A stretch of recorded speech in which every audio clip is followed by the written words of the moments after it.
हे नमस्ते guys, good morning. This is Saurabh the vlogs. तर मित्रांनो, आज मी माझ्या जेवढ्या पण जुन्या आठवणी आहेत त्या ताजा करणार आहे.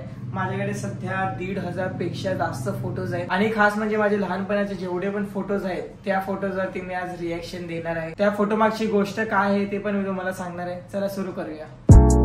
मला जे रॅन्डम फोटोज दिसतील मी ते क्लिक करणार आहे, कारण की मी यावरती रिसर्च वगैरे केली नाही. यांना साईडला मी फोटोज वगैरे काढून ठेवले. सगळ्यात आधी मला इथे पल्लवीचा फोटो दिसतोय लहानपणाचा. ती कशी होती मी तुम्हाला दाखवतो. हे बघा, लहानपणी पल्लवी अशी काही दिसायची. तिला आधी मामा कपडे वगैरे घेऊन यायचे. सो आम्ही मामांनी आणलेलेच कपडे जास्त घातले. हे जे ग्राउंड तुम्हाला दिसतंय इथे डम्पिंग ग्राउंड होतं मोठं. सो ते आम्ही साफ केलं होतं. हे मी फिरायला गेलो होतो तेव्हा मी असं दिसायचो. भाई कसा होतो मी आधी. हा फोटो आहे माझ्या लहानपणीचा. मी जेव्हा शाळेत जायचो तेव्हा मी असा होतोय बघा भाई. एकदम गोलूमोलू होतो. फक्त आता माझी हालत जराशी अशी झाली आहे. मला आता विश्वास बसत नाही की लहानपणी मी असं दिसायचो भाई. हा बघा, हा एक माझा फोटो आहे लहानपणीचा, जो की मी साहसकर गार्डन मध्ये गेलो होतो. पप्पाने आम्हाला नेलं होतं. सो तिकडे आम्ही फोटो काढला होता. आणि हा एक फोटो आहे जो की आहे पाटीलवाडी मधला. मी लहानपणी काही ना काही बनायचो. आम्ही फॅन्सी ड्रेस कॉम्पिटिशन ठेवायचो. सो मला प्राइज पण मिळायचं त्यावेळेस. हे बघा, ही पल्लवी आहे आणि ही सेजल आहे आणि मध्ये जो आहे मी आहे. हे आमचं सगळ्यात पहिलं घर, जिथे मुंबईमध्ये आल्यावरती आम्ही लोक राहायचो. सो बॅकग्राऊंड बघा कशी होती, काहीच कळत नाही बघा. त्यावेळेस आमच्याकडे डब्बा फोन होता, नोकियाचा, आय थिंक नोकियाचा फोन होता. सो त्यामधून हे सगळे फोटोज काढले. आणि मला कुर्ता घालायचा शॉक होता की मला मम्मी घालायची, मला माहित नाही. पण मी कुर्ते भरपूर घातले, कारण की सगळे फोटो माझे कुर्त्यावरच आहे. हे बघा, ही पल्लवी आहे आणि ही आहे माझी आजी. हे बघा, हा फोटो आहे पॅगोडा मधला, जिथे एक रिसॉर्ट आहे. तो तिकडचा फोटो आहे. हा इथे मी थोडासा मोठा आहे. हा फोटो बोरिवली नॅशनल पार्क मधला आहे. मला यातलं काहीच आठवत नाहीये. मी याच्यात मोठा होतो पण तरी मला क्लिक नाही होत की मी कधी गेलो होतो. फोटो जसे क्लिक केले होते. ही आहे आदो, जे की आता खूप मोठी झाली, माझ्या एवढी झाली ती आता. हे बघा, विषय तर मी बिलकुल वाटत नाही की हा मी आहे. पूनम नगरची एक नवीन गार्डनची ओपनिंग झाली होती. सो आम्ही त्यावेळेस गेलो होतो आणि तेव्हा मी एवढा लहान होतो. आणि आता पण ते गार्डन एकदम चांगल्या कंडिशन मध्ये. हा जो दिसतोय हा मी आहे. तेव्हापासून मला ड्रॉइंगची वगैरे आवड आहे. सो आम्ही असंच काही ना काही वर्कशॉप बनवायचो. हा माझ्या आयुष्यातला सगळ्यात इमोशनल सीन आहे, जो की आहे माझ्या आजीचा. आणि आम्ही हा फोटो KEM मध्ये काढला होता, ज्यावेळेस ती पूर्णपणे कमजोर पडली होती. म्हणजे तिला ना काही सुचत होतं, ना काही बोलू शकत होती, ना तिला आपलं बोललेलं कळत होतं. KEM मधले आमचे दिवस एवढे वाईट गेलेत, एवढे वाईट गेलेत. मला ते सांगता येणार नाही. 3-4 दिवसानंतर मला कळालं होतं, मी राजस्थानला होतो. सो मला तिथेच कळालं होतं की आजी राहिली नाही. आणि मी स्टेटस कोणाचा तरी बघितला होता, पण मला घरच्यांनी कळवलं नाही. हे बघा, मम्मीचा हा फोटो माझ्या आजी सोबतचा.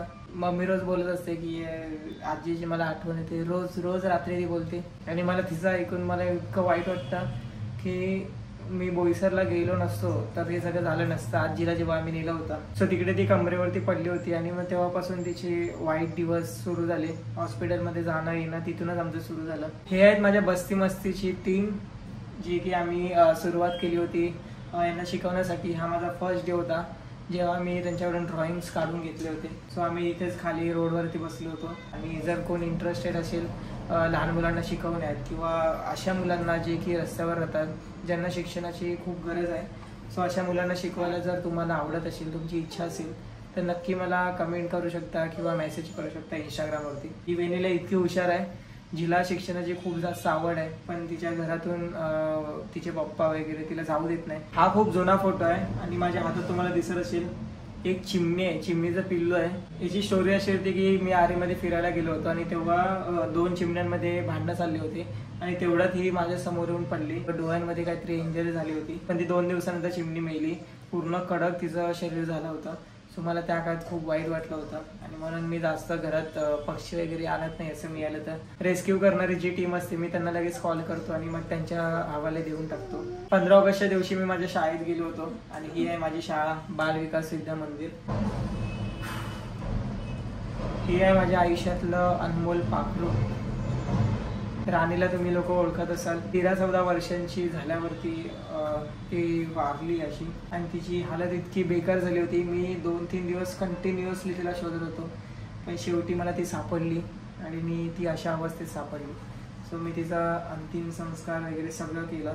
आणि 2 दिवस मी जेवलो नव्हतो, 2 दिवस रडत होतो लगातार. बघा असे फोटो मी त्यावेळेस काढायचो. आणि हा पल्लवीने फोटो काढला होता जुन्या घरात. टोपी घालायला मला त्यावेळेस आवडायची. मी रोज टोपी घालायचो, शाळेत जाताना येताना, कुठे बाहेर गेलो तर तिथे पण टोपी, घराबाहेर गेलो तर टोपी. तुम्ही जर नोटीस केलं असेल तर तुम्हाला लक्षात येईल. माझे हात बघा, मी आधी सेल्फी काढायचो तर मी असंच काढायचो. हे बघा, हा फोटो माझ्या जुना घरातला. आकाश दादा आणि छोटू दादा आमच्या घरी आले होते रक्षाबंधनच्या वेळी. पण पाटीलवाडीमध्ये जी मजा होती ना ती कुठेच नाहीये, कारण की ती चाळच आमची वेगळी आहे. आणि लहानपणापासून मी तिकडे राहिल्यामुळे तिथली जी पकड आहे ती माझी घट्ट आहे. हा फोटो बघा माझा, मी आधी इतका छपरी होतो. माझी लँग्वेज तुम्ही बघितलं असेल, माझा ऍक्सेंट जो होता, मी हिंदीमध्ये पण जास्त बोलायचो. जर जुने ब्लॉग्स माझे तुम्ही बघितले असतील तर माझा हिंदीमधला ऍक्सेंट होता आणि इतका घाण होता तो. आधी वरचं बटन माझं एक खुल्लं असायचं आणि असं राहायचो मी. मला हे बघून कसं तरी वाटते. हे बघा, हा फोटो मला माझ्या फ्रेंडने एडिट करून दिला होता. आणि याचे बॅकग्राऊंड जर तुम्ही बघितले असतील तर तुम्ही हडबडला असतात. असे फोटो मी आधी एडिट करायचो. हा कोट जो आहे तो मी फक्त 1 दिवस घातला होता. आणि याच्यानंतर माझी हाईट 1 महिन्याच्या आतमध्ये इतकी जास्त वाढली की हा त्याच्यानंतर मला झालाच नाही. हे बघा, इथे बटरफ्लाय टाकलेत, कलर ग्रेडिंग थोडीशी चांगली केली आहे मी. हे काय, आधी मला फोटो काढायचे शौक होते पण मला आता फोटो काढण्यामध्ये जरा पण इंटरेस्ट नाही. हा मी आहे भाई, हा मी आहे गाईस. नाक बघा माझा. ही पल्लवी.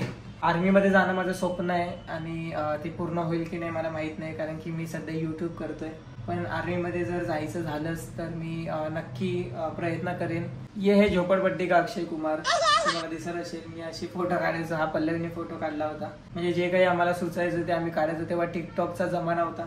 मला ट्रॅकिंग करायला खूप आवडतं, जंगलामध्ये फिरायला खूप आवडतं, डोंगरावरती चढायला खूप आवडतं. मेन म्हणजे पैशाचा एक प्रॉब्लेम येतो आणि मम्मी घाबरते की बाबा डोंगरावर वगैरे गेल्यावरती काय व्हायचं, पडायचं वगैरे.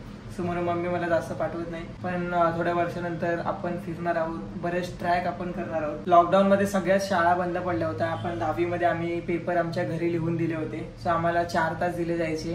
12 वाजता पेपर लिहायला घ्यायचो आम्ही. ते 3:30 पर्यंत 3 पर्यंत पेपर लिहून झाला पाहिजे. आणि 4च्या आतमध्ये आम्हाला शाळेत पोहोचायचं होतं. तुम्हाला इथे बॉक्स दिसत असतील, मला तिकडे येऊन या बॉक्समध्ये पेपर ठेवायचे होते, रिटर्न पेपर. आणि 4च्या नंतर जर कोणी गेलं तर पेपर घ्यायचे नाही, गेट बंद करायचे. ओके गाईज, सर ह्या होत्या माझ्या सगळ्या मेमोरीज. अजून बरेच फोटो आहेत पण ते आपण पुढच्या काही व्हिडिओज मध्ये ते बघूयात. 1,500 पेक्षा जास्त फोटोज आहेत. सो मी पण कन्फ्युज आहेत. बरेच फोटो आहेत जे की हल्लीचेच आहेत, पण लहानपणाचे मेमोरीज मी तुम्हाला सगळ्या सांगितल्यात, दाखवल्यात. तुमचे काही प्रश्न असतील तर मला नक्की विचारू शकता. मला सजेस्ट करू शकता की मी कोणत्या टाईपचे कंटेंट तुमच्यापर्यंत पोहोचवले पाहिजे. ऍडव्हेंचर फॉर्म मध्ये, ट्रॅव्हलिंग फॉर्म मध्ये किंवा इन्फॉर्मेटिव्ह ब्लॉग्स मी जसे काढतो तसे तुम्हाला बघायला आवडतात की कसे आवडतात ते तुम्ही मला कमेंटमध्ये नक्की कळवा. सध्या तर मी या ब्लॉगला एंड करतो. आय होप तुम्हाला आजचा व्हिडिओ आवडला असेल. Thank you so much for watching. Bye bye, take care.